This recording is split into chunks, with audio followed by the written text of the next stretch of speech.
وعلى آله وأصحابه وبارك وسلم. إن الحمد لله والصلاة والسلام على رسول الله وعلى آله الهادين وأصحابه المهتدين وعلى علماء أمته أجمعين وبعد. দারসুল আকীদা ক্লাসে যারা উপস্থিত হতে পেরেছি, আমরা আল্লাহ তাআলার কাছে শুকরিয়া আদায় করি। এই করোনা পরিস্থিতিতেও আমরা ইলমে দ্বীনের সাথে আছি। আল্লাহ তাআলার কাছে দোয়া করি যে আল্লাহ রাব্বুল আলামিন যেন আমাদেরকে এই করোনা পরিস্থিতি থেকে দ্রুত আমাদেরকে আল্লাহ রাব্বুল আলামিন মুক্তি দান করেন।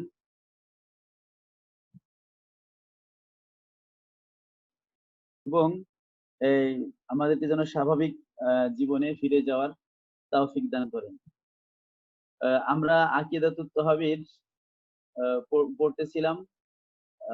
আজকে আমাদের পড়া হলো আকীদাতুত তাহবীর কালামুল্লাহ সংক্রান্ত বিষয়ে। আমরা স্ক্রিনে দেখতে পাচ্ছি, গতকাল আমরা কুরআন আল্লাহর কালাম এই বিষয়ে যে ইবারতটুকু মুসান্নিফ আলাইহির রহমা আলোচনা করেছেন সেটুকু আমরা অনুবাদ করেছি। এই পৃষ্ঠা এতটুকু এবং পরের পৃষ্ঠা আছে এতটুকু। এটা আমরা তরজমা শেষ করেছি মোট 39 পর্যন্ত, অর্থাৎ 36 থেকে 39। তো আমরা এখন সরাসরি আলোচনায় চলে যাই। যে পবিত্র কুরআন আল্লাহ তাআলার বাণী, এটা আমরা জানি। রাসূল পাক সাল্লাল্লাহু আলাইহি ওয়াসাল্লামের উপরেই কুরআন, এটা কিন্তু গ্রন্থবদ্ধ অবস্থায় নাজিল হয়নি। সুতরাং এই যে আমাদের কাছে যে গ্রন্থটা আছে, যে কাগজে মোড়া বা মলাট দিয়ে মোড়া, এই মলাট কিন্তু কোরআন শরীফ হওয়ার জন্য শর্ত না। যদিও এটা মুসাফের মধ্যে আল্লাহর কালাম লেখা আছে, এটা আমরা সবাই জানি এবং বিশ্বাস করি, কিন্তু এই মলাট কিন্তু কোরআনের জন্য শর্ত না। যেমন হাফেজের হৃদয়ে কোরআন শরীফ আছে, সেখানে তো মলাট নাই, তাই না? আবার জিবরাইল আলাইহিস সালাম যখন কোরআন নাজিল করেছিলেন তখন তো এই মলাটওয়ালা কোনো কিতাব ছিল না, কারণ কোরআন তো কোনো বই আকারে নাজিল হয় নাই। যেমন তাওরাত একটা কিতাব আকারে, লিখিত কিতাব আকারে নাজিল হয়েছিল। কোরআন নাজিল হয়েছে কি কওলি হিসেবে, জিবরাইল আলাইহিস সালাম রাসূল পাক সাল্লাল্লাহু আলাইহি ওয়াসাল্লামের কাছে কোরআন শুনিয়েছেন, তো সেইভাবে নাজিল হয়েছে। তো এই কোরআনটা হচ্ছে আল্লাহ তাআলার কালাম। জিবরাইল আলাইহিস সালামকে আল্লাহ তাআলা শুনিয়েছেন, জিবরাইল আবার রাসূল পাক সাল্লাল্লাহু আলাইহি ওয়াসাল্লামের কাছ থেকে শুনে রাসূল পাক সাল্লাল্লাহু আলাইহি ওয়াসাল্লামকে সেটা শুনিয়েছেন, এবং রাসূল পাক সাল্লাল্লাহু আলাইহি ওয়াসাল্লাম সেটা মুখস্থ করে তার উম্মতের কাছে তেলাওয়াত করে শুনিয়েছেন। এই যে আল্লাহর কালাম, এই আল্লাহর কালাম কোরআন আল্লাহর কালাম, এটা মাখলুক না গায়রে মাখলুক? তো আমরা একটু বোর্ডে যাই বলতে আমরা একটা ওয়ার্ড ফাইল খুলি, যেখানে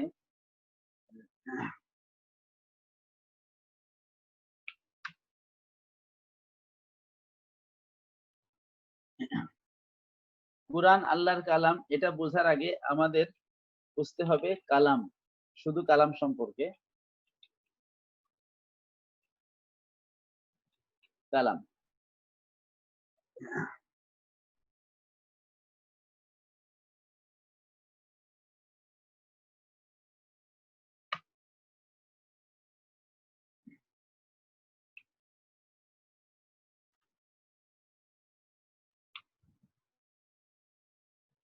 আচ্ছা, কালাম এটা আল্লাহ তাআলার একটা সিফাত। আমরা জানি আল্লাহ তাআলার সিফাত গুলো, আমরা আগে আলোচনা করেছি যে আল্লাহ তাআলার সিফাত গুলো দুই রকম, সিফাতে জাতিয়া এবং সিফাতে ফেলিয়া। যেই সিফাত দ্বারা আল্লাহ তাআলার কর্মকে ইঙ্গিত করে সেগুলো হচ্ছে সিফাতে ফেলিয়া। যেমন সৃষ্টি করা, রিজিক দেওয়া, এগুলো হচ্ছে সিফাতে ফেলিয়া। আর যেই সিফাত গুলো আল্লাহ তাআলার সত্তার প্রতি ইঙ্গিত করে সেগুলোকে বলা হয় সিফাতে জাতিয়া। তো সিফাতে জাতিয়ার মধ্যে যেমন আল্লাহ তাআলার কুদরত, আল্লাহ তাআলার হায়াত, হ্যাঁ, এরপরে আল্লাহ তাআলার দেখা, শোনা, এই যে সিফাতগুলো, এবং আল্লাহ তাআলার কালাম বা কথা বলা, এই সিফাতগুলো আল্লাহ তাআলার সিফাতে জাতিয়া, সত্তাগত সিফাত। এভাবে উলামায়ে কেরাম ভাগ করেছেন সিফাতগুলো। যদিও সব সিফাতের প্রতি বিশ্বাস করার নিয়ম একই, সিফাতে জাতিয়া, সিফাতে ফেলিয়া, সব বিশ্বাসের প্রতি নিয়ম একই, কিন্তু বোঝার জন্য উলামায়ে কেরাম ভাগ করেছেন। এটা হাদিসেও লেখা নাই যে সিফাতে জাতিয়া, এটা সিফাতে ফেলিয়া, এটা কোরআনেও লেখা নাই। তবে উলামায়ে আকায়েদ যারা, আকীদার যারা বিশেষজ্ঞ, তারা যখন শাস্ত্র রূপে এলমে আকীদাটাকে শাস্ত্র হিসেবে নিয়ে আসলেন, তখন তারা কি করলেন, এই আল্লাহ তাআলার সিফাতগুলোকে ভাগ করলেন। তো আল্লাহ তাআলার সিফাতে জাতিয়া এর অন্যতম একটা সিফাত হলো কালাম, কথা বলা। সিফাতে জাতিয়া বলা হয় এমন সিফাতগুলোকে যার বিপরীত বিষয়, বিপরীত সিফাত আল্লাহ তাআলার শানে প্রযোজ্য হয় না। যেমন মনে করেন ইউহয়ী, আল্লাহ তাআলা জীবন দেন, এর বিপরীত কি? ইউমীতু, তিনি মৃত্যু দেন। তাহলে জীবন দেওয়া, মৃত্যু দেওয়া এই দুটোই আল্লাহ তাআলার শানে যায়, দুটোই আল্লাহ তাআলার ক্ষেত্রে প্রযোজ্য। এই দুটো হচ্ছে সিফাতে ফেলিয়া। আল্লাহ তার মাখলুককে জীবন দেন, আবার মাখলুকের জীবন নেন। কিন্তু আল্লাহ তাআলার কথা বলা, এটা হচ্ছে সিফাতে জাতিয়া। কারণ সিফাতে কথা বলার বিপরীত হলো কি? বোবা হওয়া। তাই এটা বোবা হওয়া, এটা তো একটা কি দোষ, নাকেস, নোকসান। তো এই দোষটা তো আল্লাহ তাআলার জন্য প্রযোজ্য হয় না, যেহেতু এটা নোকসান। এই জন্য কালামের বিপরীত যে খারসুন বা বোবা হওয়া, এটা আল্লাহ তাআলার সিফাতে যায় না।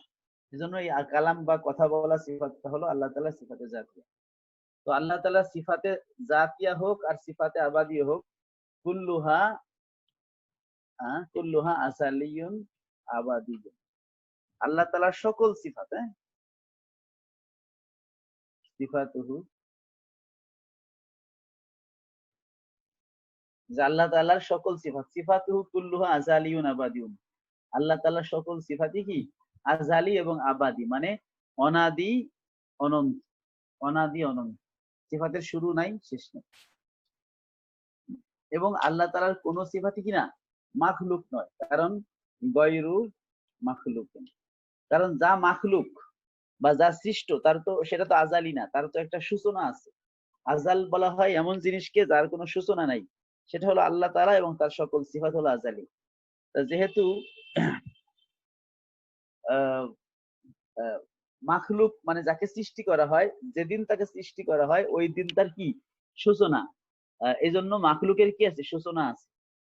যেহেতু মাখলুকের সূচনা আছে, আর আল্লাহ তাআলা যেহেতু তার জাত এবং সিফাত সহকারে আযালি তথা সূচনাহীন, এই জন্য আল্লাহ তাআলার জাত এবং সিফাত কোনোটাই কিনা মাখলুক নয়, বরং আল্লাহ তাআলা হচ্ছেন কি? গায়রে মাখলুক। সিফাতুহু কুল্লুহা আযালিয়ুন, এই সব সিফাতই কি? আযালি, আবাদি এবং গয়রু মাখলুক। তো যেহেতু আল্লাহ তাআলার সকল সিফাতই আযালি, আবাদি এবং গয়রে মাখলুক, তাহলে কালাম যে সিফাত, ঠিক আছে, কালাম যে আল্লাহর একটা সিফাত, এটাও কি হবে? আযালি হবে এবং গায়রে মাখলুক হবে। এখন কোরআন আল্লাহর কালাম কিনা, এ ব্যাপারে তো আমরা সকলে একমত যে কোরআন আল্লাহর কালাম। কোরআন যেহেতু আল্লাহর কালাম, আর আল্লাহর কালাম আল্লাহর সিফাত, আর আল্লাহর সকল সিফাত গায়রে মাখলুক, আযালি, আবাদি, তাহলে কোরআন এটাও কি? আযালি, আবাদি এবং গায়রে মাখলুক সিফাত হবে। ফাল কোরআনু কালামুল্লাহ, তাই না? কালামুল্লাহ, এটা কি হবে? গয়রু। কোরআন আল্লাহর কালাম, এটা কি হবে? গায়রে মাখলুক হবে। কারণ যেহেতু কোরআন আল্লাহর কালাম, আর কালাম হচ্ছে আল্লাহর সিফাত, আর আল্লাহর সকল সিফাত যে গায়রে মাখলুক, এটা আমরা আগে জেনে আসছি। তাহলে কোরআন যদি আল্লাহর কালাম হয়, তাহলে সেটাও কি হবে? গায়রে মাখলুক হবে। তো আমরা কিন্তু আগেই বলেছি, কোরআন বললে আপনি বইটাকে বুঝবেন না, কারণ এই বই আকারে কিন্তু কোরআন নাজিল হয় নাই। এই বইটা তো আমরা লিখেছি, এটা কাগজ, এটা তো মাখলুক, তাই না? তাহলে এই যে কাগজ, কলম, কালি, যেগুলো আমরা ব্যবহার করি, এগুলো সব মাখলুক, এগুলো আমরা তৈরি করছি। যেহেতু আমরা মাখলুক, আমাদের তৈরি সবকিছুই মাখলুক। কিন্তু এটা কিন্তু আল্লাহর কালাম না, আল্লাহর কালাম হচ্ছে কি? গায়রে মাখলুক। তাহলে আমরা কি বুঝলাম? যে কোরআন যেহেতু আল্লাহর কালাম, কোরআন আল্লাহর কালাম, দলিল কি? কোরআন শরীফে আছে, ওয়াইন আহাদুম মিনাল মুশরিকিনা ইসতাজারাকা ফাআজিরহু হাত্তা ইয়াসমা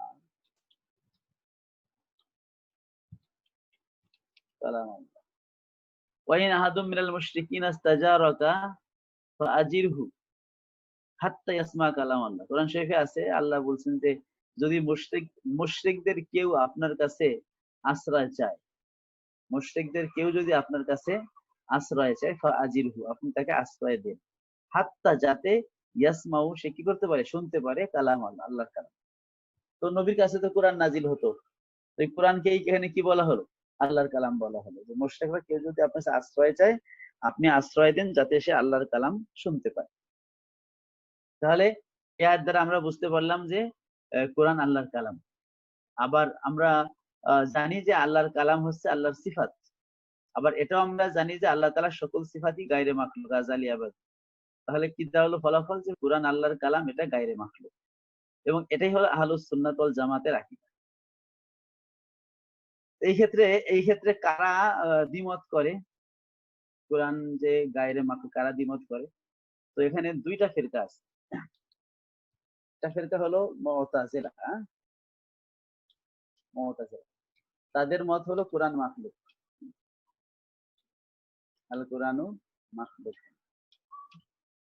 মাখলুকুন। আরেকটা আছে বুলাতুল হানাবিলা,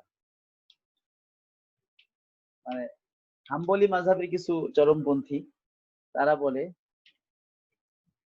আল কোরআনু গায়রু মাখলুকিন হাত্তাল কাগাজ ওয়াল মুসহাফ। তারা বলে কোরআন গায়রে মাখলুক, এমনকি হাত্তাল কাগজ ওয়াল মুসহাফ, আমরা যে মুসহাফটা মানে যে বাইন্ডিংটা দেখি, এবং কাগজ কলম যেগুলো আছে কালি, সবই গায়রে মাখলুক। এরা বাড়াবাড়ি করে, বুঝতে পারছেন? কারণ কাগজ কলম এটাকে গায়রে মাখলুক বলা, এটা একটা মূর্খতার শামিল। কারণ কাগজ কলম কি নাজিল হয়েছে নাকি আল্লাহর পক্ষ থেকে? এগুলো তো পরবর্তীতে আসছে, এগুলো তো সৃষ্ট, আল্লাহ তাআলার সৃষ্ট। হ্যাঁ, আমরা অর্জন করছি, আমরা এইগুলো বিভিন্ন ফ্যাক্টরিতে বানাইছি। তাহলে কারণ মাখলুকের তো আদি আছে, অন্ত আছে, কিন্তু যে গায়রে মাখলুক হলে তো আদি অন্ত থাকতো। আমি একটু ছিল না, এখন আছে, তাহলে এটা তো আদি অন্ত আছে, তাহলে এটা গায়রে মাখলুক হয় কিভাবে? কারণ যা গায়রে মাখলুক তার আদি অন্ত নাই, আর যা মাখলুক তার আদি অন্ত আছে। কাগজের তো আদি অন্ত আছে, কারণ আমি এই যে প্রেস থেকে ছাপা আনলাম কেবল, তার আদি অন্ত তো আছে, তাহলে গায়রে মাখলুক হয় কিভাবে? ঠিক আছে? তাহলে হানাবেলাদের মধ্যে, হাম্বলীদের মধ্যে কিছু আছে যারা কোরআনকে গায়রে মাখলুক বলতে গিয়ে এত বাড়াবাড়ি করে যে তারা কাগজ কালিকেও গায়রে মাখলুক বলে, এখানে বাড়াবাড়ি করে। আর মুতাজিলা সম্প্রদায় তারা কোরআনকে সরাসরি মাখলুক বলে, কোরআনকে মাখলুক বলে। আর আমরা আহলুস সুন্নাত ওয়াল জামাত কি বলি? আমরা বলি যে কোরআন শব্দ যখন ব্যবহার হবে তখন দুইটা জিনিস বোঝাবে। এক হলো কালাম আল্লাহ, আর হচ্ছে আল মুসহাফ।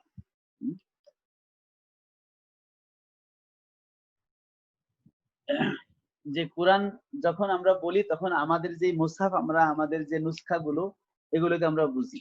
যে মুসহাফ যার মধ্যে কাগজ কালি দিয়ে কালো অক্ষরে সুন্দর করে আলিফ লাম হাম এইভাবে চিহ্ন চিহ্ন দিয়ে লেখা আছে, এই মুসহাফটাকে আমরা কোরআন কোরআন বললে বুঝি। আবার কালামুল্লাহ যেটা, হ্যাঁ, মানে আল্লাহ তাআলার যে কালাম, মূল আল্লাহর কথা, ওটাও কোরআন বললে বোঝায়। যেমন আমরা এই আয়াতের দলিল দ্বারা বুঝতে পারলাম, এই আয়াত দ্বারা বুঝতে পারলাম যে কোরআনকে আল্লাহর কালাম বলা হচ্ছে, আল্লাহর কালাম।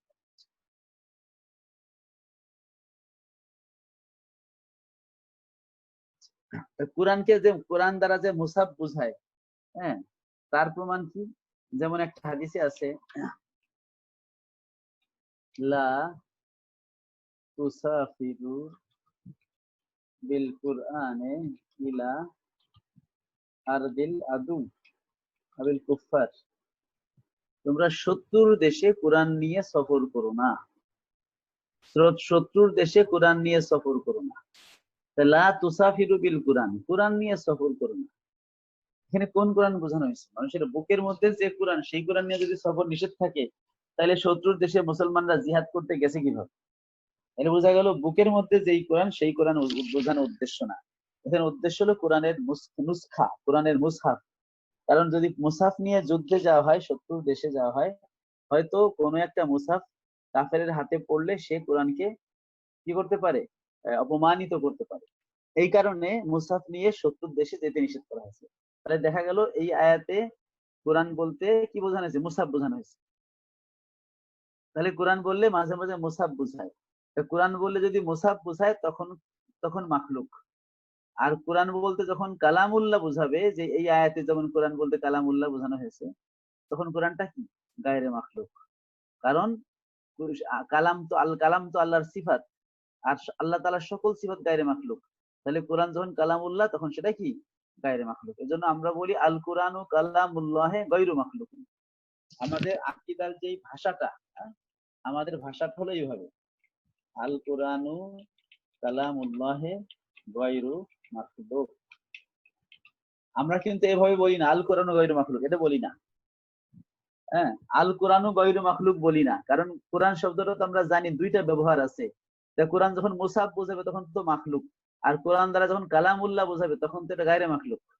এজন্য যদি আল কোরআনু গায়রু মাখলুক বলি তাহলে মুসাফ তো মাখলুক, তো এখন পেশ খেয়ে যাবে। এই জন্য আমরা কোরআন আল্লাহর কালাম গায়রে মাখলুক এইভাবে বাক্যটা বলি। অর্থাৎ কোরআন যখন আল্লাহর কালামকে ইঙ্গিত করবে তখন সেটা গায়রে মাখলুক, কারণ কালাম হচ্ছে সিফাত, আর আল্লাহ তাআলার কোন সিফাতই মাখলুক না। আমরা আগে পড়ে আসছি আকীদাতুত তাওহীদে, আপনাদের দেখাই। এখানে আল্লাহ তাআলার সিফাত যেখানে আলোচনা হয়েছে সেখানে কিন্তু বলা আছে যে কামা কানা বি সিফাতি আজালিয়ান কাযালিকা লা ইয়াজালু আলাইহা আবাদিয়ান। তিনি তার সকল সিফাত সহকারে যেমন আজালি মানে অনাদি ছিলেন, তদ্রূপ তিনি তার সকল সিফাত সহকারে আবাদি মানে অনন্ত থাকবেন। তাহলে আল্লাহ তাআলার সকল সিফাত কি? আজালি আবাদি, সকল সিফাত, এখানে কোনো ভাগ করা হয়নি। তাহলে আল্লাহ তাআলার কালাম সিফাতটাও আজালি আবাদি, অনাদি অনন্ত। আর যা অনাদি অনন্ত তা কি না, সেটা কখনোই মাখলুক না, সেটা গায়রে মাখলুক। আচ্ছা, তাহলে আমরা কি পাইলাম? যে কোরআন হলো আল্লাহর কালাম এবং এটা কি? গায়রে মাখলুক। এবং সেখানে আমরা মুতাজিলাদের আকীদা আমরা জানলাম, আর হাম্বলীদের মধ্যে কিছু আছে যারা গুলু করে, বাড়াবাড়ি করে, তাদের আকীদাও জানলাম। এবং আমরা খণ্ডন করলাম যে তাদের এই কথাটা গ্রহণযোগ্য না আকলের মধ্যেই, কারণ কাগজ কলমকে গায়রে মাখলুক বলা এটা স্বাভাবিক আকলের এই বিপরীত কথা। আর মুতাজিলাদেরকে আমরা বলি যে কোরআন মাখলুক, ঠিক আছে, কোরআনের যেটা মুসহাফ বা যেটা হলো কাগজ কলম সেটাকে মাখলুক বলার সুযোগ আছে, কিন্তু ডাইরেক্ট কোরআনকে মাখলুক বললে কোরআন তো আল্লাহর কালামও বোঝায়, যেমন এই আয়াতে কোরআন আল্লাহর কালাম বুঝাইছে, তখন তো এটাকে মাখলুক বলার সুযোগ নেই, কারণ আল্লাহ তাআলার কোনো সিফাত তো মাখলুক না। সেই জন্য আপনাদের কথা এইভাবে সঠিক না, বরং এইভাবে বলতে হবে আল কোরআনু কালামুল্লাহে গায়রু মাখলুক। কোরআন হচ্ছে আল্লাহর কালাম, এটা কি? গায়রে মাখলুক। এখন কোরআনের লফজ নিয়ে একটা কথা আসছে, আমরা যে কোরআন উচ্চারণ করি, লফজুনা বিল কোরআন, আমরা যে কোরআনের লফজটা উচ্চারণ করি সেটা কি? মনে করেন আমি পড়লাম আলহামদুলিল্লাহি রাব্বিল আলামিন, আমার যে লফজটা, আমার যে তালাফফুজ উচ্চারণটা, এটা কি মাখলুক না গায়রে মাখলুক? তো এইটা বুঝতে গেলে আমাদের একটা বুঝতে হবে, কয়েকটা জিনিসের মধ্যে পার্থক্য বুঝতে হবে। সেটা হলো, বলো যে বাবা ক্লাস করতেছে, পরে আসছে। আচ্ছা, লফজ এবং মালফুজ। এক। 2 নম্বর হলো কিতাবাত মাকতুব। এরপরে হলো কিরাআত মাকরু।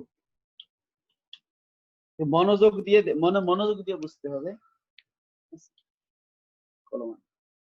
মনোযোগ দিয়ে বুঝতে হবে যে লফজ এবং মালফুজ, কিতাবা মাকতুব এবং কিরাআ মাকরুর মধ্যে কি, কিরাআ মাকরুর মধ্যে কি পার্থক্য, এটা আমাদের কি বুঝতে হবে।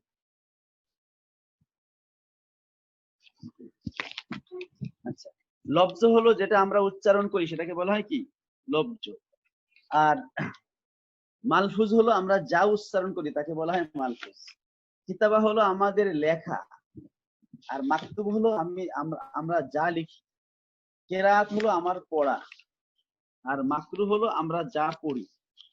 যেমন মনে করেন আমি বললাম যে আজকের সংগ্রাম স্বাধীনতার সংগ্রাম, এই কথাটা যখন বললাম, এটা কার কথা? তো আপনারা বলবেন এটা শেখ মুজিবের কথা, বাস সত্যি এটা শেখ মুজিবের কথা, কিন্তু আমি কি এই মুহূর্তে চুপ করেছিলাম? আমি তো কথা বলছি, তাহলে আমার কথা গেল কই আর শেখ মুজিবের কথা কোনটা? ঠিক আছে, তাহলে এখানে কিন্তু একটা বিষয় রয়েছে। তাহলে যদি আপনি সমাধান দিতে চান তাহলে বলতে হবে আপনি যেটা উচ্চারণ করেছেন এই আপনার উচ্চারণটা হলো আপনার লফজ, আর এই লফজের মাধ্যমে যেটা উচ্চারিত হয়েছে সেটা হলো শেখ মুজিবের কথা। যেমন আপনি যদি আলহামদুলিল্লাহ রব্বিল আলামিন পড়েন তাহলে এটা হলো আপনার তালাফফুজ, আপনার কেরাত। মাকরু হয়েছে কি? সূরা ফাতিহা। কারি বাসেত সেও আলহামদুলিল্লাহ রব্বিল আলামিন পড়লো, কারি বাসেতের উচ্চারণটা হলো কারি বাসেতের কেরাত, মাকরু কি? সূরা ফাতিহা। আবার আল্লামা সুদাইসি তিনিও পড়লেন, তারটা হলো তার কেরাত, আর মাকরু হলো সূরা ফাতিহা। তিন জায়গায় কিন্তু মাকরু একটা, মানে যা পড়া হয়েছে সূরা ফাতিহা এটা মাকরু একটা, কিন্তু কেরাতটা ভিন্ন ভিন্ন। কারণ আপনিই বলেন যে আপনার কেরাতের চেয়ে সুদাইসির কেরাতটা উত্তম, শুনতে ভালো শোনা যায়, আহসান। আর সুদাইসির কেরাত চেয়ে কারি বা আব্দুল বাসেতের কেরাতটা আরো উত্তম। তো কোরআন শরীফের মধ্যে উত্তম অধম আছে নাকি? কোরআন তো সবই আল্লাহর কালাম, সবই তো সমান।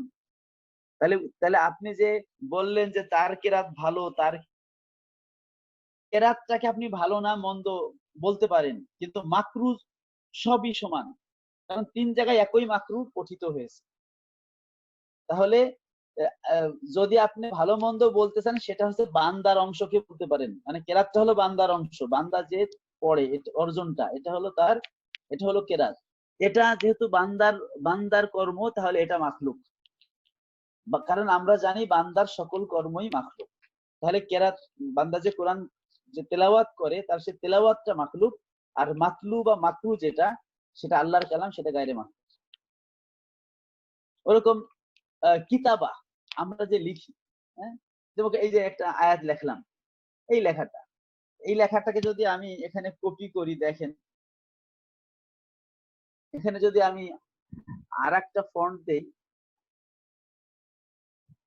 হ্যাঁ, এখন এই এই যে কিতাবাটা আর এই কিতাবাটা কি একরকম দেখায়? অবশ্যই একরকম দেখায় না। আপনারা বলবেন যে দুই কিতাবা এক না, হ্যাঁ, কিতাবার মধ্যে কি আছে? পার্থক্য আছে, যে এই কিতাবা আর এই কিতাবা এক না। কিতাবা মানে লেখা, এই লেখা আর এই লেখা কি না? এক না, দুইটা ভিন্ন ভিন্ন লেখা।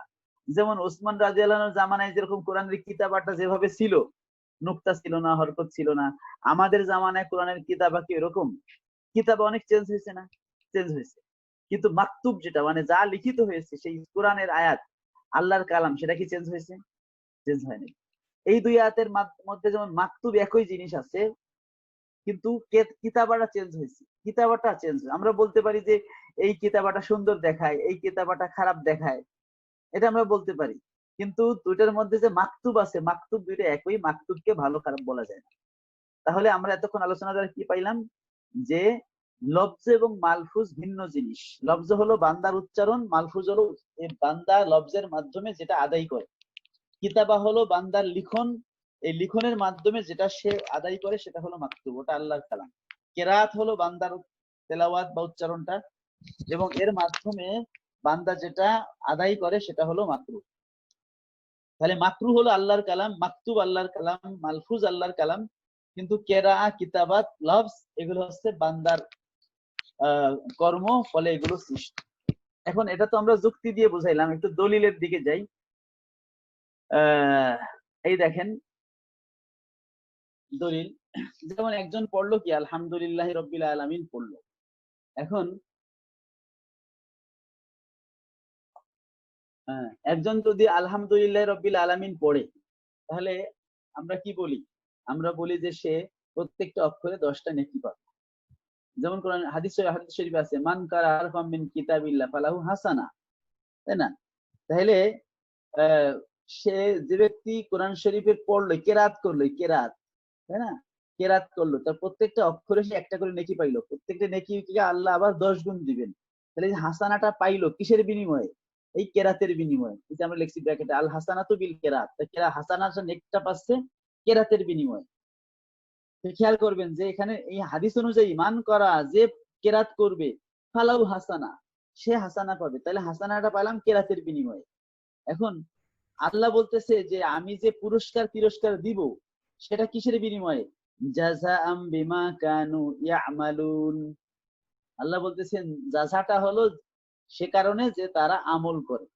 তাহলে আমলের কারণে এই আয়াত দ্বারা বোঝা গেল জাযাটা হবে আমলের কারণে। তাহলে বোঝা গেল আল জাযা লিল আমল, জাযা হয় কিসের কারণে? আমলের কারণে, তাই না? জাযা হয় আল জাযা বিল আমল, জাযা হয় হলো আমলের দ্বারা, জাযা হয় আমলের দ্বারা। তাহলে আয়াত দ্বারা কোরআন শরীফ দ্বারা আমরা বুঝতে পারলাম জাযা হয় আমলের দ্বারা, আর হাদিস দ্বারা পাইলাম যে হাসান নেকটা হবে কেরাতের কারণে। তাহলে কেরাতটা একটা আমল, কেরাত যদি আমল না হয় তাহলে জাযা হতো না। তাহলে বোঝা গেল কি আল কেরাতু হুয়াল আমাল, কেরাত একটা আমল। আমরা যে পড়ি তাই কেরাত এটা আমাদের আমল, আমাদের কর্ম।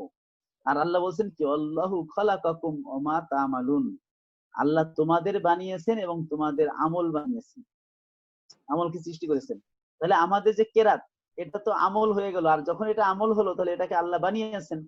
তাহলে আমাদের কেরাতটা কি হলো? মাখলুক হয়ে গেল। কিন্তু এই কেরাতের মাধ্যমে যেটা আমরা আদায় করলাম মানে মাকরু পঠিত যেটা হলো সেটা কিন্তু আল্লাহর কালাম, ওটা গায়রে মাখলুক, ওটা আল্লাহর কালাম, মাখলুক। ওইরকম হাদিস আরেকটা দলিল নেন, হাদিস শরীফে আছে আইয়ুল আমাল আফদালু, কোন আমলটা সবচেয়ে উত্তম? আল্লাহ নবী নিজেই বলেন as-সালাতু লিওয়াক্তিহা। হ্যাঁ, কোন আমল সবচেয়ে উত্তম? হুজুর বললেন সময় মতো নামাজ পড়া, এটা হলো কি সর্বোত্তম আমল। তাই যদি সময় মতো নামাজ পড়া সর্বোত্তম আমল হয় তাহলে কি দাঁড়াইলো? যে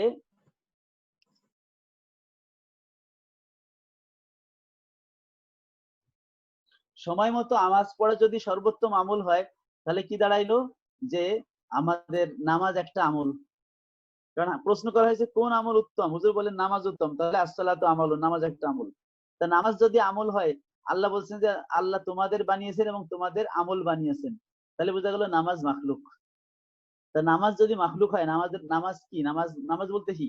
নামাজ বলতে তো কিয়াম, রুকু, সাজদা, কেরাত, এই সব এই যে আরকান আহকাম যে আছে, তাই না? তাকবীর, কিয়াম, কেরাত, রুকু, সাজদা, শেষ বৈঠক, এই যে আরকানের সমন্বয় তো নামাজ। তাহলে নামাজের মধ্যে কি আছে? কেরাত আছে। যেমন আল্লাহ বলছেন ফাকরাউ মা তায়াসসারা মিনাল কুরআন, নামাজের মধ্যে কোরআন পড়তে বলা হয়েছে। তাই নামাজ যদি মাখলুক হয়, তাই নামাজের মধ্যে আমরা যে কেরাতটা করি সেই কেরাতটা কি হবে? মাখলুক হবে। তাহলে বোঝা গেল কি আমাদের কেরাতটা মাখলুক, কিন্তু কেরাতের মাধ্যমে যেটা মাকরু মানে যেটা পঠিত হয় সেটা আল্লাহর কালাম। আমি মরে গেলে আমার কেরাত মরে যায়, কিন্তু আল্লাহর কালাম মাকরুটা মরে না। আমি সূরা ফাতিহা পড়তে পড়তে অর্ধেক পড়ে মারা গেলাম, তো এর মধ্যে কোরআন শরীফ কিন্তু চলে যায় না, আমার কেরাতটা শেষ হয়ে গেছে, কিন্তু আল্লাহর কালাম কি হয় নাই? শেষ হয় নাই। তাহলে এটা বুঝতে হবে যে কোরআন আল্লাহর কালাম, এটা গায়রে মাখলুক, কিন্তু যেটা বান্দার অংশ সেটাকে গায়রে মাখলুক বলা যাবে না, সেটাকে মাখলুক বলতে হবে। তাহলে আমরা মুতাজিলা এবং গুলাতুল হানাবেলাদের মাঝখানে, মুতাজিলারা বলে সবই মাখলুক, আর হানাবেলারা বলে, হানাবেলাদের মধ্যে যারা মানে একটু চরমপন্থী তারা বলে সবই গায়রে মাখলুক। আমরা বলি হ্যাঁ, কোরআন দ্বারা যখন আল্লাহর কালাম বুঝাবে তখন সেটা অবশ্যই গায়রে মাখলুক, অসৃষ্ট। কারণ আল্লাহ তাআলার সকল সিফাতই গায়রে মাখলুক, ফলে কোরআনও গায়রে মাখলুক। কিন্তু কোরআন দ্বারা যখন আমার কেরাতকে ইন্ডিকেট করবে, কোরআন দ্বারা যখন আমার কিতাবাকে ইন্ডিকেট করবে, কোরআন দ্বারা যখন আমার মুসাফকে ইন্ডিকেট করবে, তখন এগুলোকে কি মাখলুক বলতে হয়। যেমন আপনারা যদি ইমামে আজম আবু হানিফা রহিমাহুল্লাহর বক্তব্যটা এই প্রসঙ্গে দেখেন, আপনাদের আমি দেখাচ্ছি আল ফিকুল আকবার।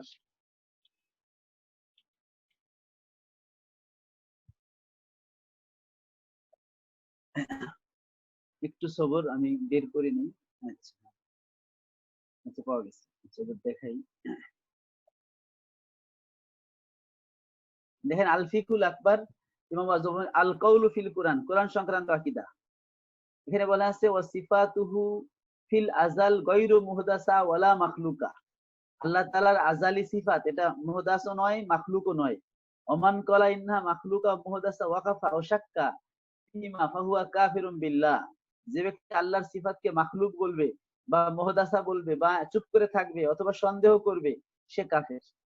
এরপরে বলেন আল কুরআনু কালামুল্লাহি তাআলা, কোরআন আল্লাহ তাআলার কালাম, ফিল মাসাহিফে মাকতুবুন, কোরআন মুসাফের মধ্যে লিখিত আছে, মাকতুব আছে।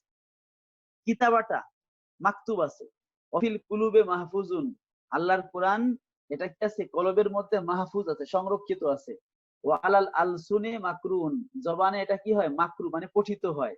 ওয়া আলান নবী আলাইহিস সালাতু ওয়াস সালাম মুনাজ্জালুন, আর নবীর উপর এটা কি হয়, নাজিল হয়। তাহলে কোরআনের পরিচয় দিলেন।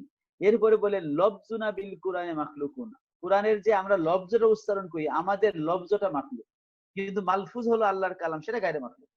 ওয়া কিতাবাতুনা লাহু মাখলুকাতুন, আমরা যে কোরআন লিখি, আমাদের আমাদের লিখাটাই যে আলিফ লাম হা এই যে অক্ষরগুলা, এগুলো গায়রে মাখলুক। কিন্তু মাকতুব এর মাধ্যমে আমি যেটা যেটা আদায় করলাম লেখার মাধ্যমে, সেটা কি, সেটা গায়রে মাখলুক। ওয়া কিরাআতুনা লাহু মাখলুকাতুন, আমাদের যে কেরাত মানে কোরআন যে আমরা পাঠ করি, আমাদের কেরাতটা মাখলুক। যেমন আমরা দুইটা দলিল দিয়ে দেখাইলাম আপনাদেরকে, কিন্তু আল কোরআনু গায়রু মাখলুক, কোরআন কিন্তু গায়রে মাখলুক, কোরআন গায়রে মাখলুক। তাহলে কি দাঁড়াইলো, আল কোরআনু কিতাবুল্লাহি গায়রু মাখলুকিন, যেটা আমরা দেখাইলাম যে কোরআন হচ্ছে আল্লাহর কিতাব, এটা কি মাখলুক নয়। কারণ যেহেতু সিফাত, আর লাইসা কামিসলিহি শাই, আল্লাহর অনুরূপ কিছুই নাই, যেহেতু আমরা মাখলুক, আমাদের কালামও মাখলুক, এ কারণে আল্লাহ তাআলার কালাম কি হবে, গায়রে মাখলুক। তো আমরা আশা করি যে বিষয়টা আমরা মোটামুটি ক্লিয়ার করতে পারছি। তো মুসান্নিফ আলাইহির রহমা তিনি সে কথাগুলোই তিনি এখানে বলেছেন যে কোরআন হলো আল্লাহর কালাম, এটা আল্লাহর পক্ষ থেকে কওল হিসেবে আমাদের কাছে এসেছে। হ্যাঁ আচ্ছা, এখনো 3 মিনিট আছে। আচ্ছা, সুতরাং ওয়াইনাল কুরআনা কালামুল্লাহি তাআলা, কোরআন হচ্ছে আল্লাহ তাআলার কালাম, মিনহু বাদা বিলা কাইফিয়াতিন কওলান, এটা আল্লাহর পক্ষ থেকে প্রকাশিত হয়েছে কওল হিসেবে, কোনো কাইফিয়াত বা ধরন মুক্ত হয়ে, ধরন মুক্ত অবস্থায়, যেটা তিনি নাজিল করেছেন রাসূলের উপরে ওহী হিসেবে, এবং মুমিনরা বিশ্বাস করে সত্য হিসেবে। ওয়াইকানুল মুমিনরা ইয়াকিন রাখে জান্নাহু কালামুল্লাহি বিল হাকিকা, কোরআন আল্লাহর হাকিকি কালাম, এখানে এটা কোনো মাখলুকের কালাম না। লাইসা কামা বি মাখলুকিন, কোরআন মাখলুক নয়, কা কালামিল বারিয়া, মাখলুকের কালামের মতো, মানে মাখলুক, মাখলুকের কালাম মাখলুক, যেহেতু মাখলুক নিজে মাখলুক, ফলে তার কালামও মাখলুক, মাখলুকের সকল সিফাত মাখলুক। কিন্তু যেহেতু আল্লাহ মাখলুক নয়, এ কারণে আল্লাহর সিফাত তথা কালামও কি নয়, মাখলুক নয়। ফামান সামিয়াহু, সুতরাং যে ব্যক্তি কোরআন শোনার পরে জামা ধারণা করবে আন্নাহু কালামুল বাশার, কোরআন হলো মানুষের কালাম মানে মাখলুক, ফাকাদ কাফার, সে কাফের। ওয়াকাদ জাম্মাহুল্লাহু আবাহু আওয়াদাহু বিসাকার, যে ব্যক্তি কোরআনকে মানুষের কালাম মনে করে নিন্দা করেছেন এবং আল্লাহ তাআলা তার দোষারোপ করেছেন এবং তাকে জাহান্নামের ভয় দেখিয়েছেন, যেমন তিনি বলেছেন সাউসলিহি সাকার, আমি তাকে সাকার জাহান্নামে দিব। ফালাম্মা আওয়াদাল্লাহ বিসাকার, যখন আল্লাহ তাআলা সাকারের ভয় দেখালেন, লিমান ক্বালা ইন হাযা ইল্লা কাউলুল বাশার, যে ব্যক্তি কোরআনকে বলবে এটা তো মানুষের কালাম ছাড়া কিছু না, তাকে যখন আল্লাহ জাহান্নামের ভয় দেখালেন, আলিম না, আমরা জানতে পারলাম, ও আইকান্না, বুঝতে বিশ্বাস করলাম, আন্নাহু কাউলু খালিকিল বাশার, কোরআন কাউলুল বাশার না, এটা হচ্ছে কাউলু খালিকিল বাশার, মানুষের স্রষ্টার কথা। লা ইউশবিহু কাউলাল বাশার, কোন মানুষের কথার সাথে এই কথা সাদৃশ্য রাখে না। তারপর একটা একটা তিনি চূড়ান্ত একটা মূলনীতি বললেন, ওমান ওয়াসাফাল্লাহা বিমানাম মিন মাআনিল বাশার ফাকাদ কাফার, যে ব্যক্তি আল্লাহ তাআলাকে মাখলুকের মানুষের কোন মানা মানে গুণ সিফাত, মাখলুকের কোন সিফাত দ্বারা বৈশিষ্ট্য মণ্ডিত করবে, সে কুফরি করবে। এই কথাটা ফামান আবসারা হাযা ফাকাদ ইতাবার, এই কথাটা যে জ্ঞানে রাখবে, মনে রাখবে, সেই সত্যিকার উপদেশ গ্রহণ করবে। ওয়া আন মিসলি কাউলিল কুফফার ইনজাজার, এবং কাফেরদের কওল থেকে সে ক্ষান্ত হবে। ওয়া আলিমা, এবং সে বুঝতে পারবে, আন্নাহু বিসিফাতি লাইসা কাল বাশার, আল্লাহ রাব্বুল আলামিন তার সকল সিফাত সহকারে তিনি মানুষের মতো নয়। তো আমরা আশা করি যে কালামুল্লাহ সম্পর্কে যে কথাগুলো আমরা বুঝাতে পারছি। আরো কিছু কথা আছে, আমরা এখন লাইনটা যেহেতু কেটে সময় শেষ হয়ে গেছে, আমি লাইনটা কেটে দিচ্ছি, আপনাদের সাথে আরো মিনিট 10 কথা বলবো। আপনাদের কোনো প্রশ্ন থাকলে আপনারা আবার নতুন করে জয়েন করেন সম্ভব হবে।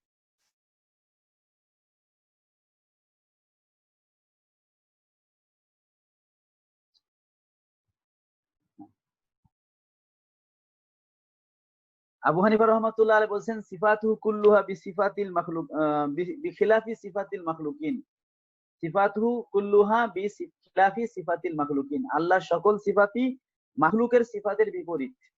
এজন্য ইয়াতাকাল্লামু লা কা কালামিনা, ইয়াসমাউ লা কা সামাইনা, ইয়ারা লা কা রুয়াতিনা। আবু হানিফা রাহমাতুল্লাহ বলেছেন, আল্লাহ দেখেন আমাদের দেখার মতো না, আল্লাহ শুনেন, আমাদের শোনার মতো না। ইয়ালামু লা কা ইলমিনা, তিনি জানেন আমাদের জানার মতো না। অনুরূপ ইয়াতাকাল্লামু লা কা কালামিনা, আল্লাহ কথা বলেন কিন্তু আমাদের কথা বলার মতো না। আমরা কথা বলি, আমাদের কথার কি লাগে? বাকযন্ত্র লাগে আমাদের, মানে ছোট জিহ্বা, বড় জিহ্বা, কণ্ঠনালী, হ্যাঁ, এরপরে ঠোঁট, এগুলো লাগে। কিন্তু আল্লাহ তাআলা কথা বলেন, তার কোনো আলাত বা যন্ত্রপাতির দরকার নেই।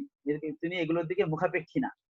আমরা বান্দা যেহেতু মুহতাজ, মুখাপেক্ষী, এজন্য বান্দা কথা বলার জন্য কিছু জিনিসের দিকে মুখাপেক্ষী হয়। কিন্তু আল্লাহ রাব্বুল আলামিন যেহেতু গায়রে মুহতাজ, তিনি তার কালামের জন্য কোনো দিকে তিনি মুখাপেক্ষী হন না। এবং আল্লাহ রাব্বুল আলামিনের কালাম সওত এবং হরফ বিশিষ্ট না। তো লামাযাবিদের একটা দল, তারা বলে আল্লাহ তাআলার কালামের কি আছে? আওয়াজ আছে, আল্লাহর কালামের আওয়াজ আছে। আমরা বলি যে না, আল্লাহর কালামের আওয়াজ নেই, এই কথা বলার সুযোগ নেই, কারণ তাহলে মানুষের কালামের সাথে আল্লাহর কালামের সাদৃশ্য হয়ে যায়। তো এই ক্ষেত্রে ছোট্ট একটা আমরা যুক্তি বা দলিল দিয়ে থাকি, সেটা হলো আমরা জানি যে কারীর কণ্ঠে আল্লাহর কালাম তেলাওয়াত হয়। আমরা জানি কাতেবে সে আল্লাহর কালাম লিখে। আমরা জানি হাফেজ সে আল্লাহর কালাম মুখস্থ করে, যেটা আবু হানিফা রাহমাতুল্লাহ বলেন যে অফিস সুদূরে অফিল কুলুবে মাহফুজুন, যে আল্লাহর কালাম আমাদের কলবের মধ্যে মাহফুজ আছে। তাহলে হাফেজ আল্লাহর কালাম হেফজ করে, কাতেব আল্লাহর কালাম লিখে, কারি সাহেব আল্লাহর কালাম পড়ে। তো কারি সাহেবের কণ্ঠে কি আছে? কারি সাহেবের কণ্ঠে সওত আছে। আর কাতেবের লেখায় কি আছে? হরফ আছে। কিন্তু হাফেজের কলবের মধ্যে সওতও নাই, হরফও নাই। হাফেজের কলবের মধ্যে যদি আপনি খুঁজেন, ওখানে কোনো অক্ষরও পাবেন না, কোনো আওয়াজও পাবেন না। তাহলে আল্লাহর কালাম যদি হরফ বিশিষ্ট হয়, তাহলে কারি সাহেবের তো আওয়াজ আসছে, হরফ নাই, তাহলে কারি সাহেব ওখানে আল্লাহর কালাম নাই, অথচ আল্লাহর কালাম সে পড়ছে। আবার যদি বলেন আল্লাহর কালাম সওত বিশিষ্ট, তাহলে কাতেবে তো আওয়াজ নাই, সে তো শুধু অক্ষর লিখতেছে, তাহলে অথচ কাতেব আল্লাহর কালাম লিখতেছে। যদি বলেন যে আল্লাহর কালাম হরফ এবং সওত উভয় বিশিষ্ট, তাহলে হাফেজের হৃদয়ে তো সওতও নাই, হরফও নাই, অথচ সব জায়গায় আল্লাহর কালাম আছে। তাহলে সব জায়গায় কোন জিনিসটা কমন আছে? সেটা হলো আল্লাহর কালাম। হাফেজের কারীর কাছে কি আছে? কেরাত আছে। আর কাতেবের কাছে কি আছে? কিতবা আছে। হাফেজ কি করে? হেফজ করে। তাহলে হেফজকেও আমরা আল্লাহর কালাম বলতে পারতেছি না, কারণ এটা হচ্ছে বান্দার কর্ম, এটা সৃষ্ট। কিতাবাকেও আমরা আল্লাহর কালাম বলতে পারতেছি না, কারণ তার এই অক্ষরগুলোকে, কারণ এটা তার কর্ম, এটা সৃষ্ট। কেরাত মানে তার উচ্চারণকে আমরা আল্লাহর কালাম বলতে পারি না, বরং আমরা কি বলতে পারি? মাকরু। কেরাতের মাধ্যমে সে যেটা আদায় করে, সে মাকরুটা আল্লাহর কালাম। কিতাবার মাধ্যমে সে যেটা মাকতুব লিখিত করে, সেই যা লিপিবদ্ধ করে সেটা আল্লাহর কালাম। হিফজের মাধ্যমে সে যা মাহফুজ করে সেটা আল্লাহর কালাম। হ্যাঁ, মাহফুজ যেটা, মাকরু যেটা, মাকতুব সেটা একই জিনিস। হ্যাঁ, হাফেজের হৃদয়ে যে সূরা ফাতিহা আছে, কারীর কণ্ঠেও সেই সূরা ফাতিহা আছে, লেখকের লেখায়ও সেই সূরা ফাতিহা আছে। কিন্তু কিতাবা এবং কেরাত ভিন্ন জিনিস, যেটা আমরা বুঝাইলাম। তাহলে আল্লাহর কালাম কি হরফ এবং সওত বিশিষ্ট না, কারণ লাইসা কা মিসলিহি শাই, তার অনুরূপ কিছুই নাই, তিনি মাখলুকের সাথে সাদৃশ্য রাখেন না। ফলে মাখলুকের কালাম যেহেতু হরফ সওত বিশিষ্ট, আল্লাহ তাআলার কালামকে হরফ সওত বিশিষ্ট বলার কোনো সুযোগ নেই। তো এ পর্যন্ত আমরা আশা করি যে আল্লাহর কালাম সংক্রান্ত যে কথাগুলো মোটামুটি আমরা বলতে সক্ষম হয়েছি। বড় কিতাবে আরো কিছু কথা আছে যেগুলো এখানে আলোচনার বিষয় না, সেটা আকীদার আরো উচ্চতর কিতাব পড়ার সময় তখন বলা যাবে। আজকে আমরা যা পড়াইলাম আল্লাহর কোরআন সংক্রান্ত বিষয়ে, এ বিষয়ে যদি আপনাদের কারো কোনো মানে জানার থাকে বা বুঝতে বাকি থাকে, তাহলে আপনারা যার প্রশ্ন সে মাইকটা অন করে কথা বলেন। আমরা অল্প সময়ের মধ্যে শেষ করবো। জি বলে। হুজুর, আল্লাহর কালাম যদি হরফ বিশিষ্ট বা সওত বিশিষ্ট না হয়, তাহলে আমরা আরবিতে নির্দিষ্ট করি কেন? অথবা এটাকে যদি আমরা শুধু অনুধাবন মনে করি, তাহলে তো আমরা আরবি ছাড়াও অন্যান্য ভাষায় ওটাকে পড়তে পারি। সেক্ষেত্রে কেন বা আমরা বলবো যে এটা আরবির উপরে খাস বা নির্দিষ্ট? সেটা তো কোরআনের মধ্যে আল্লাহ বলে দিয়েছেন। কারণ আল্লাহর কালাম তো আল্লাহ আমাদের বোঝার জন্য তো একটা ভাষা দরকার, তাই না? মানুষ তো ভাষার মুখাপেক্ষী। আল্লাহ তাআলা কথা বলার জন্য তার কোনো ভাষা প্রয়োজন নাই, কারণ ভাষা তার সৃষ্টি। আল্লাহ তাআলা কোনো সৃষ্টির দিকে মুখাপেক্ষী না, ফলে ভাষার দিকেও তিনি মুখাপেক্ষী না। কিন্তু আমরা যারা মাখলুক, আমরা তো কথা বোঝার জন্য আমাদের একটা আওয়াজ লাগে। এই জন্য মুসা আলাহিসাল্লাম যখন তুর পাহাড়ে আল্লাহর কথা শুনছেন, আল্লাহর সাথে কথা বলছেন, মুসা আলাহিসাল্লাম একটা আওয়াজ শুনছেন এবং তার মাধ্যমে তিনি বুঝতে পারছেন আল্লাহ তাআলা এই কথাটা বলছেন। এটা মুসা আলাহিসাল্লামের প্রয়োজনে আল্লাহ সেটা সৃষ্টি করে দিয়েছেন। ওইরকম আহ আপনার জিব্রাইল আলাইহিস সালামকে আল্লাহ রাব্বুল আলামিন একটা আওয়াজ সৃষ্টি করে দিয়েছেন, যার মাধ্যমে জিব্রাইল বুঝছেন যে আল্লাহ এই কথাটা বলছে। ফলে জিব্রাইল সেটা এনে রাসূল সাল্লাল্লাহু আলাইহি ওয়াসাল্লামের কাছে দিছে। এবং এরকম ভাষা আমাদের প্রয়োজন, আমাদের প্রয়োজনেই কোরআনে একটা ভাষা দরকার। আর সেই ভাষাটা কি হবে? যেহেতু জগতের মধ্যে সবচেয়ে শ্রেষ্ঠ ভাষা হিসেবে আল্লাহ তাআলা আরবি ভাষাকে নির্বাচন করেছেন এবং আরবি ভাষার যে বৈশিষ্ট্য আল্লাহ দান করেছেন, এটা সবচেয়ে শ্রেষ্ঠ ভাষা। এ কারণে কোরআন শ্রেষ্ঠ কিতাব হয় এবং রাসূলুল্লাহ সাল্লাল্লাহু আলাইহি ওয়াসাল্লাম আরব দেশে আসার কারণেই কিন্তু কোরআনকে আল্লাহ আরবি ভাষায় নাজিল করেছেন, যেটা কোরআনে সরাসরি আল্লাহ বলে দিয়েছেন, নাযালা বিহির রুহুল আমিন আলা কালবিকা লিতাকুনা মিনাল মুনজিরিন বিলিসানিন আরাবিয়্যিম মুবিন। আয়াতটা উল্টো পাল্টা হয়েছে কিনা আমি জানি না, তবে কোরআন শরীফে আছে বিলিসানিন আরাবিয়্যিম মুবিন, যে আল্লাহ রাব্বুল আলামিন এই কোরআনটাকে স্পষ্ট আরবি ভাষায় নাজিল করছেন। এই জন্য আমরা আরবি থেকে সরতে পারছি না। এই জন্য আমাদের যারা উসুলবিদ তারা যখন কোরআনের সংজ্ঞা দেন, তখন তারা কিন্তু ইসমুন লিন নাজমি ওয়াল মানা জামিয়ান বলেন, যে কোরআন হলো লফজ এবং মানা উভয়ের নাম।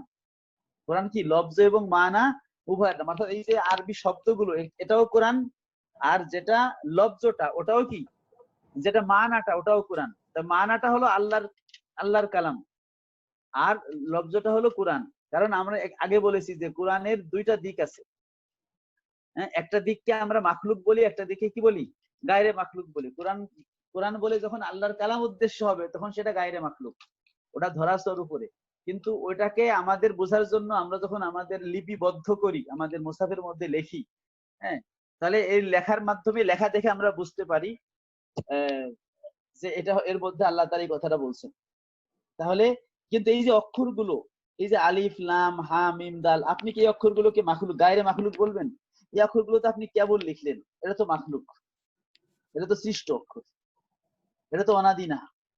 যেমন আপনি যদি বোর্ডের মধ্যে আপনাকে প্রশ্ন করা হলো, খাতার মধ্যে প্রশ্ন করা হলো যে মান তা'বুদু, আপনি কার ইবাদত করেন, আপনি লিখলেন আলিফ লাম লাম হা, আল্লাহ। উত্তর সঠিক না বেঠিক?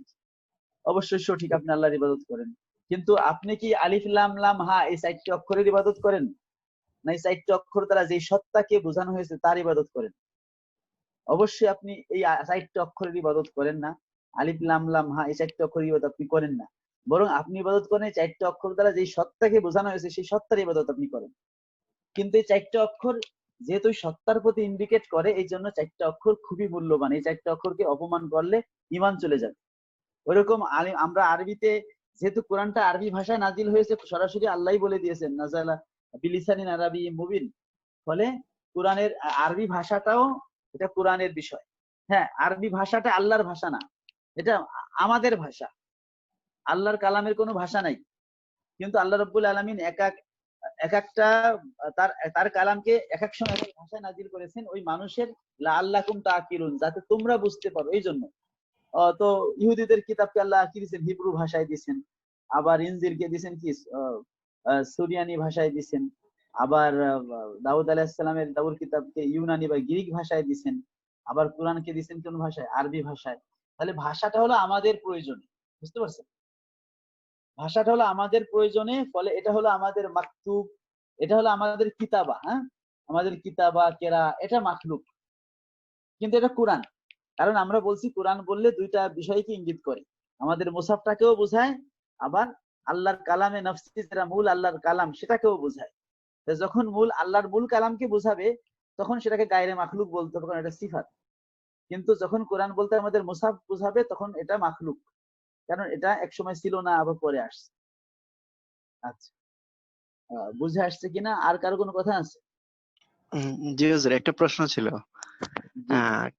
কালামুল্লাহ আমরা বলতেছি আল্লাহর সিফাত, কিন্তু আল্লাহ তো বললেন লা ইয়ামাসসুহু ইল্লাল মুতাহহারুন, আল্লাহর সিফত তো ধরা যায় না, কিন্তু এখানে মাসসা ইয়ামাসসু ব্যবহার করলেন কি জন্য? ওখানে তো এই যে আল্লাহর কালাম যেই মুসাফের মধ্যে লিপিবদ্ধ আছে সেইটার কথা বলা হয়েছে। এজন্য আমরা তো মুসাফটাকে বিনা উজুতে ধরতে আমরা হারাম বলি। চার মাযহাবের সকল ইমাম এই ব্যাপারে একমত।